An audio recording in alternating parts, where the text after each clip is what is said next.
So I have a zircon edge finding stud sensor. So you see here,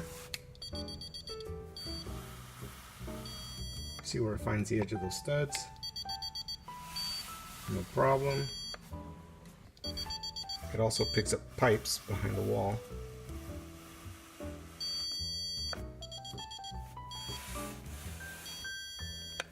And then if you do it on deep scan, that's the deep scan.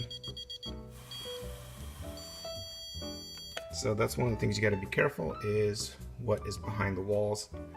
I'm able to go up into the rafters and be able to see this, and I knew there was two gas lines, so I have one here.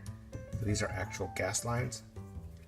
So that's one of the things to be careful, that when you're using a stud finder, you do a reality check and see what's behind it. You can also do the old tap with the hammer to feel the hollow. So if you feel hollow and it registers something, that's telling you there's probably a pipe behind the wall or something else, because it doesn't feel as solid. So that's just one of the things not to, that's one of the things to be aware of when you are using one of these stud finders.